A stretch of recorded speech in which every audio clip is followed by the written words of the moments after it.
Ежедневно где-то в 6 утра ранние птицы начинают исполнять свои утренние оратории. Под них мы и просыпаемся. Начинается наше утро в небольшой скромной студии на острове Бали. Некоторые подписчики канала просили рассказать, из чего состоит моя жизнь, чем я занимаюсь, когда не провожу ретриты, ну и когда провожу ретриты. Сегодня я хочу погрузить вас в атмосферу своей ежедневной жизни. Моя жизнь в Убуде, когда я не провожу свои ретриты, протекает, мне кажется, в ритме джаза. Утром все как обычно, как у большинства людей. Сок, кофе.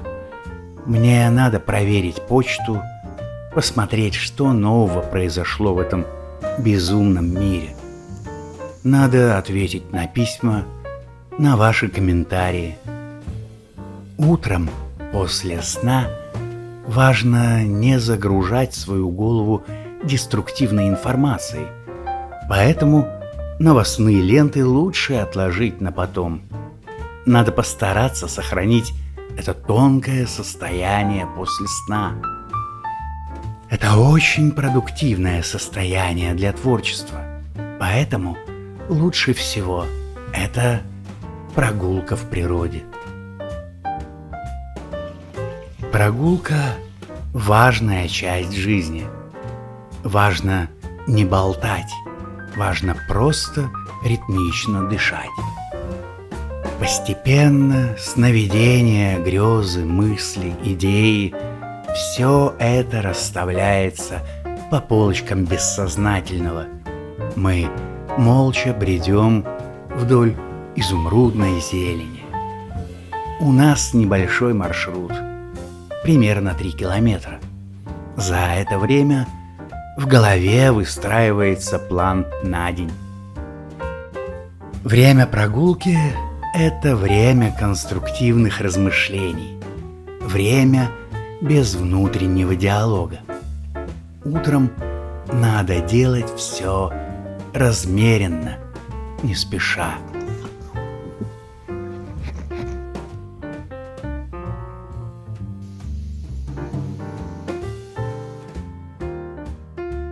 В утреннее время идеи и мысли, которые во сне поднимаются из подсознания на поверхность, чтобы превратиться в осознанные формы, в это время они очень хрупки и воздушны. Важно их не спугнуть и не рассеять раньше времени. Поэтому даже завтракать лучше молча, сохраняя внутреннюю тишину и медитативность.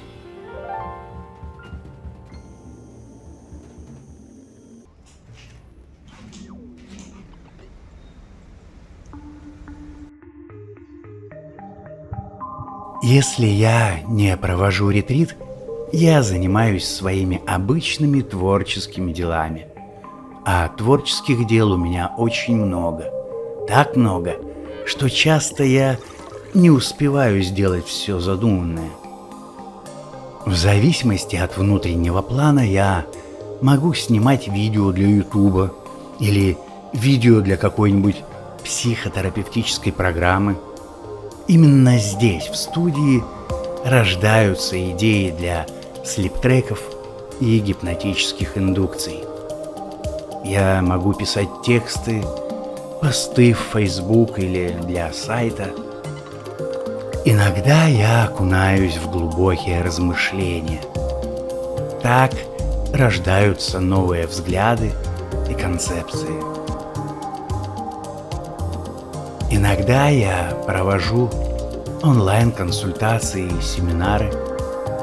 Жизнь состоит из тысячи мелочей, а главное – из идей, мыслей и образов, рождающихся в моей голове. Записанные мысли превращаются в слип-треки гипнотические индукции, статьи или новые концепции. Чтобы мысли превратились в медитацию или слип-трек, их необходимо озвучить и записать в микрофон. Иногда я пишу музыку. Все это надо обрабатывать в различных редакторах, чистить, сводить, рендерить. Творчество наполняет вашу жизнь смыслом. Самореализация и самоактуализация, вы знаете, это необходимые условия для того, чтобы у вас сохранялось субъективное ощущение счастья. Как вы знаете, мое главное убеждение состоит в том, что смысл человеческой жизни может заключаться только в ощущении счастья. Счастье – это ощущение, которое может стать постоянным, растянутым во времени. И это субъективное ощущение нужно развивать.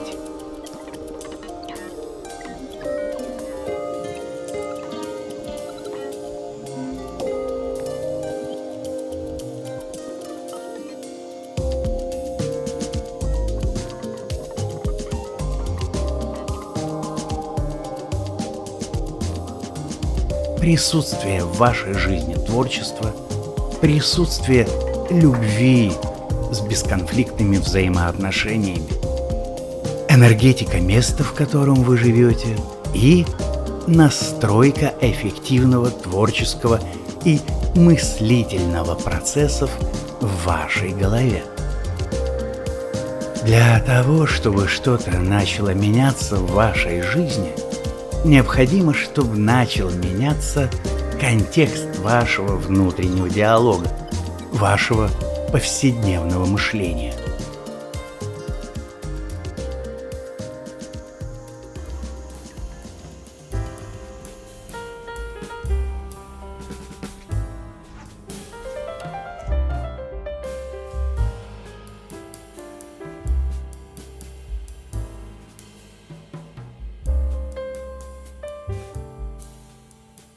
Как я уже говорил, мы живем в небольшом городке под названием Убуд.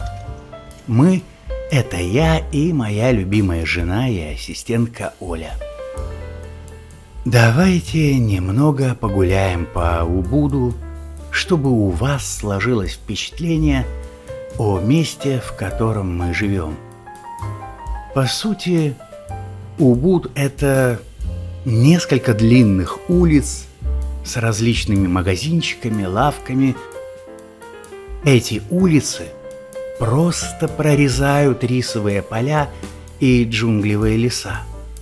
Если с обычной Убудской улицы вы зайдете в какой-нибудь ресторанчик или кафе, с большой долей вероятности вы окажетесь на террасе, с которой будет открываться вид на рисовое поле или джунгли. Для приезжего туриста Убуд может показаться шумным городком с большим количеством автомобилей, байков и пробок. Это обманчивое впечатление. Достаточно свернуть в неприметный переулок, и вы можете оказаться в тихом месте с пением птиц и тропической растительностью. Мне нравится Убуд. Впрочем, это дело вкуса и личных предпочтений. Кто-то предпочитает жить на побережье, но на мой вкус там слишком жарко и слишком много солнца по сравнению с дождливым Убудом.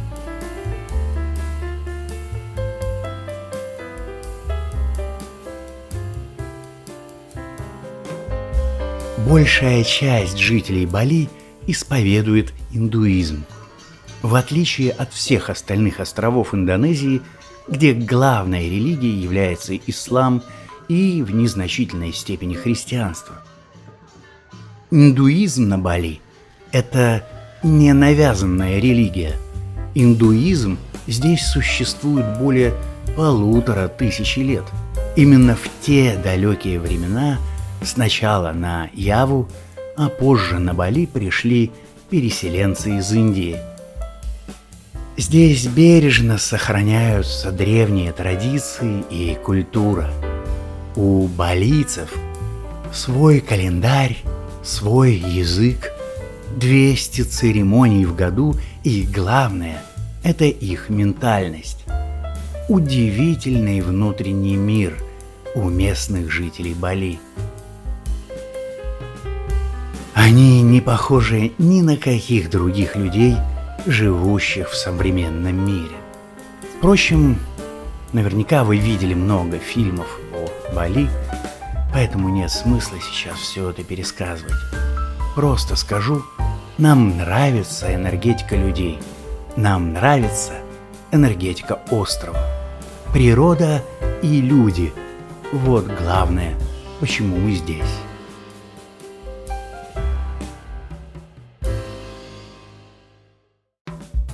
Вы спросите, что же в плане удобств в Убуде?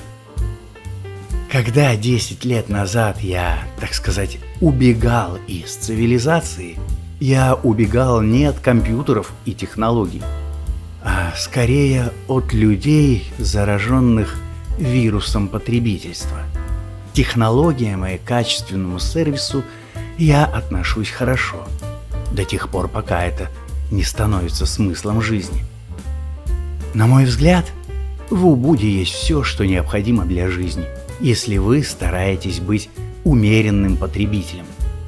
И если здесь есть салон Роб Питон, наверное, это значит, что Убуд не совсем деревня.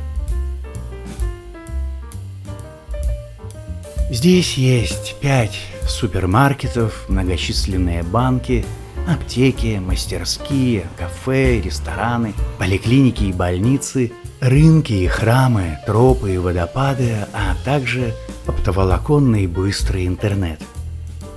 Приезжающие из цивилизованных стран люди утверждают, что выбор в супермаркетах маленький в сравнении с мегаполисами. Я, если честно, абсолютно равнодушен к шопингам и разнообразию. Мою жизнь наполняют смыслом не игрушки и деликатесы, а природа, улыбки балийцев и мое творчество. А творчеством, как известно, может быть все, что угодно.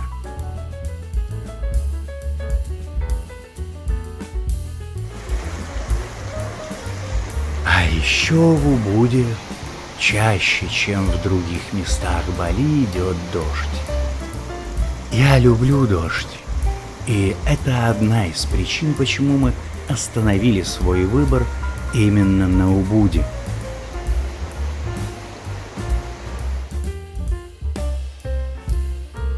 И, как я уже говорил, творчеством может быть все, что угодно, в том числе приготовление пищи. Это же тоже своего рода медитация. Мы любим готовить, и чаще, если не заняты на ретритах, мы готовим сами. Борщ – любимое блюдо. И единственное отличие от украинской классики – борщ мы готовим на курице, так как свинину и говядину практически не употребляем. Хотя, как ни странно, одним из самых популярных балийских блюд является баби-гулинг – поросенок на вертеле. Несколько неожиданно для духовных, религиозных балийцев. Согласитесь.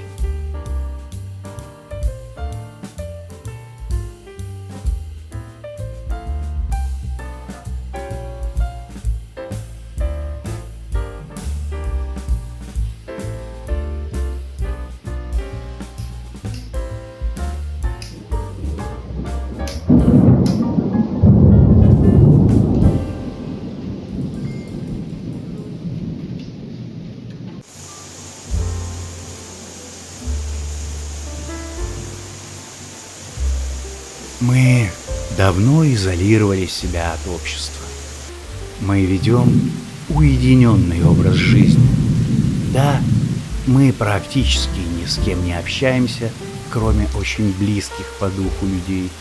Мы не ходим на тусовки, не знакомимся, ни с кем не взаимодействуем. Это осознанный выбор. Зачем засорять очищенный мозг пустой болтовней и никчемными рассказами?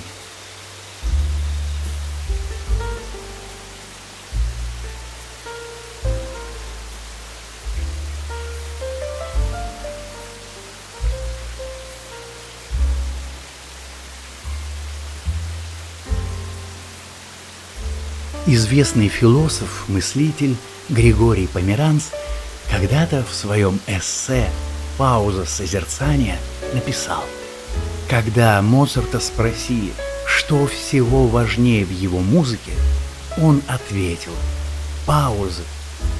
Паузы, в которых он слышал, мы услышим, если вслушаемся, божественное дыхание.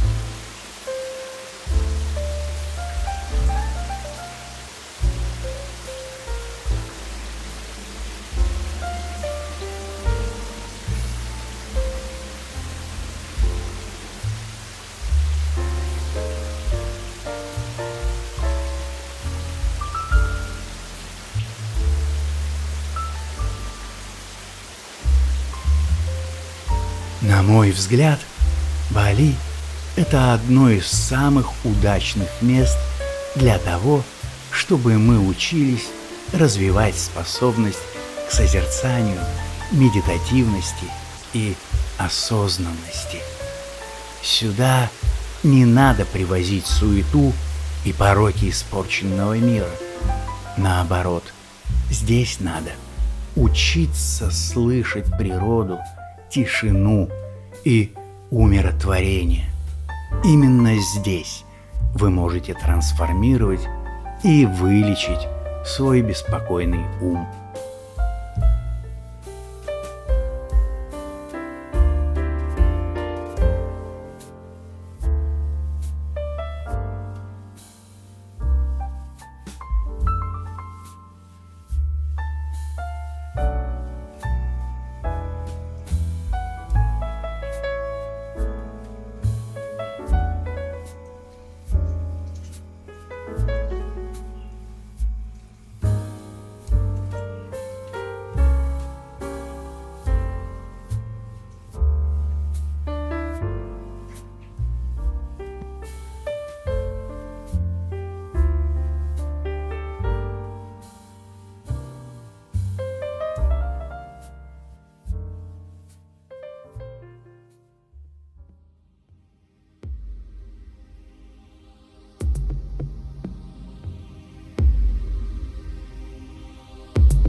Самое главное и основное, чем я занимаюсь, это ретриты.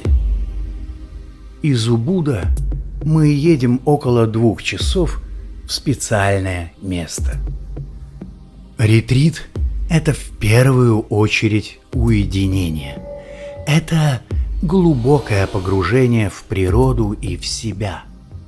Когда-то, более 10 лет назад, когда в русскоязычном интернете еще никто не использовал слово «ретрит», я стал называть свои выездные семинары этим словом.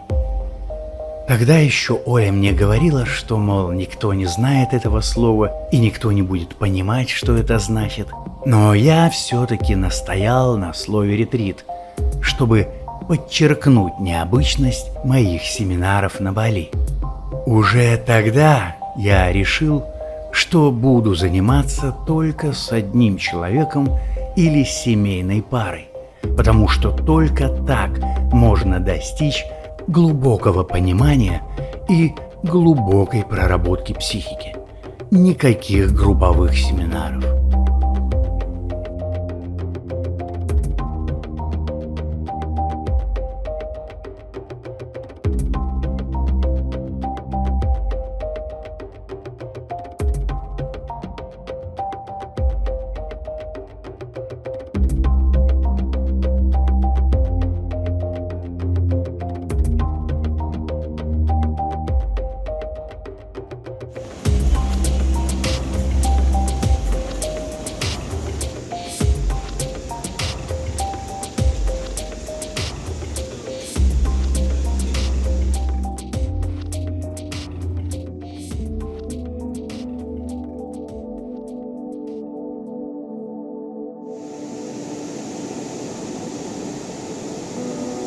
Как все происходит? Сейчас вы увидите то, что обычно мы скрываем от посторонних глаз. Хочу сразу же предупредить, что одним из важнейших принципов моих ретритов является анонимность. Мы никогда не показываем лица участников наших ретритов, кроме ситуаций, когда участник сам соглашается попасть в кадр и дает свое согласие на то, что его лицо может появиться в одном из моих видео. Первый день – день знакомства. Очень важный день. Мы должны понять друг друга и проникнуться взаимным уважением, даже любовью. Это очень важно для проведения психоделической сессии. Вы рассказываете мне о своей жизни, о важных жизненных событиях, о своих ожиданиях от ретрита. Мы сформулируем основные задачи, которые нам необходимо выполнить в ходе нашей работы. Я расскажу вам о своем методе, о гипнозе и самогипнозе, о том, насколько важно понимать и уметь использовать скрытые ресурсы собственной психики. Я тщательно подготовлю вас к завтрашней психоделической сессии. Наше взаимодействие продлится 5 часов.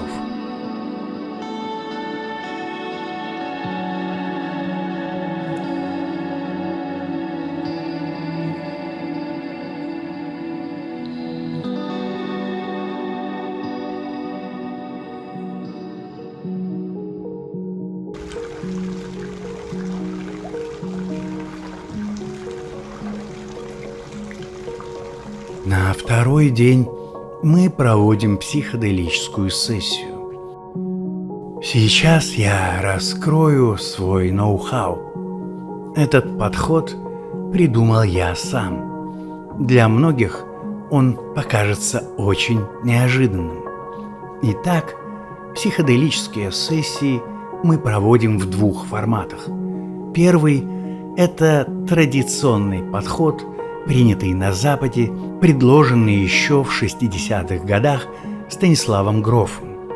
Это когда участник просто лежит в уютном помещении на кушетке или на кровати с закрытыми глазами, медитативный антураж, музыка, рядом сидят ситеры, психотерапевты. Это традиционная западная схема. Мы же отправляемся в путешествие в буквальном смысле. Мы идем ногами до тех пор, пока можем идти.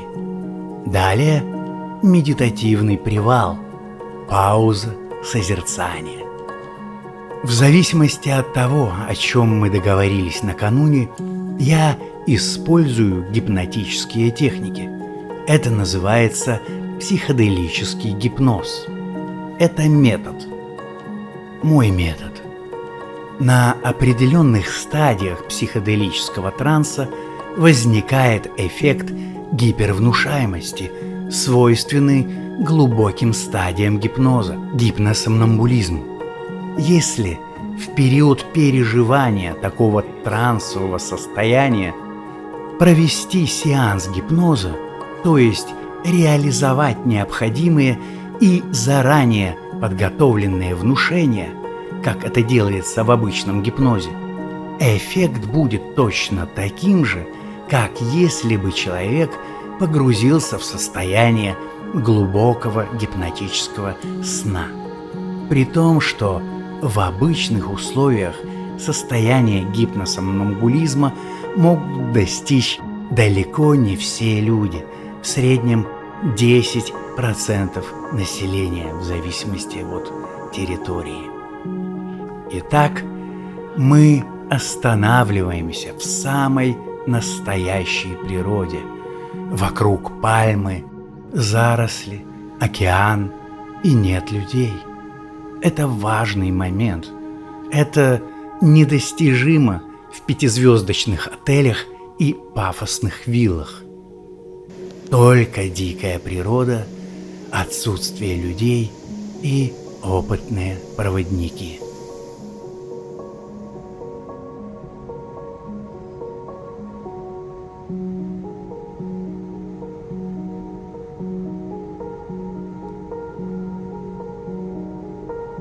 Мы сопровождаем одного человека вдвоем с Олей. Я в 50 метрах впереди, как стрелка навигатора, Оля в 50 метрах позади. Вдруг вы что-то уроните или захотите в туалет. Мы создаем для вас условия тотального космического уединения для того, чтобы вы вступили в контакт с Божественным. Мы заботимся о вашем теле и о вашей внепространственной, вневременной сущности.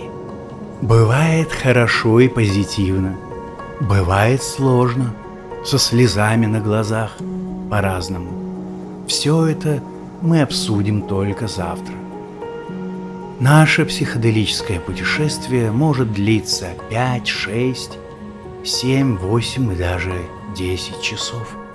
Все зависит от вас, от вашего взаимодействия с магией, от вашего настроя и вашего бэкграунда. Вечером, в любом случае, мы приведем вас домой в ваше временное комфортабельное убежище. Душ, бассейн, засыпайте.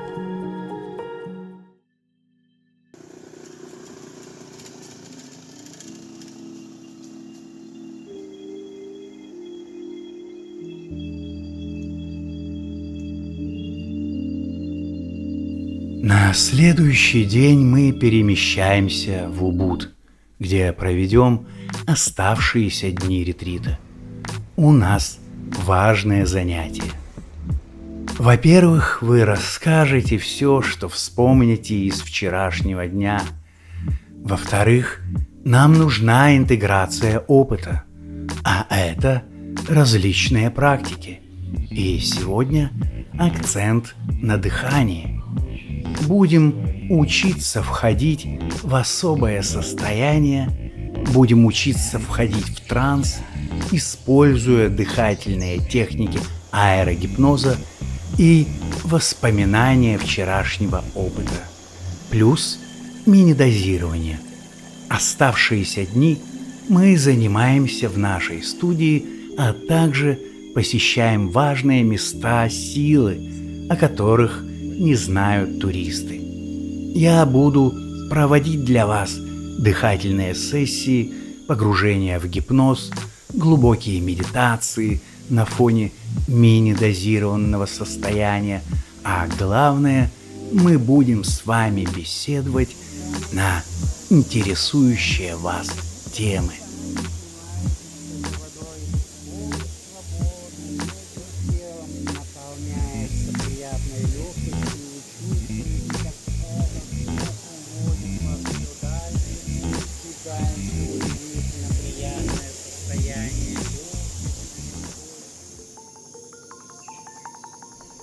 Те, кто приезжает ко мне, это люди, как правило, знакомые со мной по телевизионным гипнотическим проектам или люди, которые слушают мои слип-треки и медитации на YouTube-канале.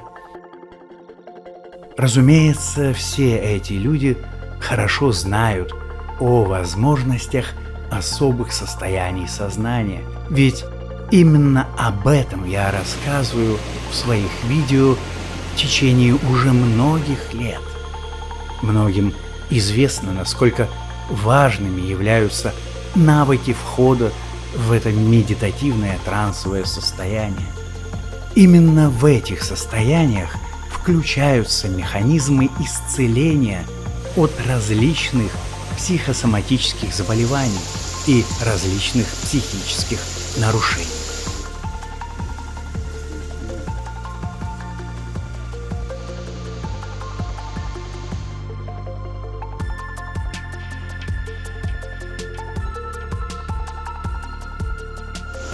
Чем чаще вы медитируете, чем чаще вы входите в состояние гипнотического транса, используя различные техники, тем меньше микронапряжений присутствует в вашем теле, тем больше возможностей у вашего мозга активировать естественную, врожденную систему саморегуляции и самолечения. Учитесь расслабляться, учитесь входить в состояние транса.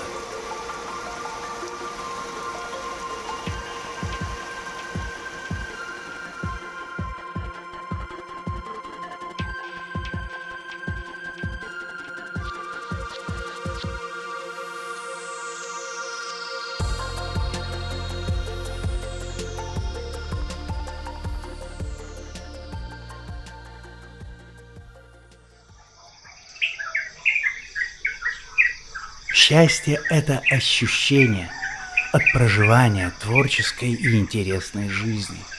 Наполните свою жизнь творчеством, любовью, медитацией, и вы ощутите это неуловимое состояние счастья.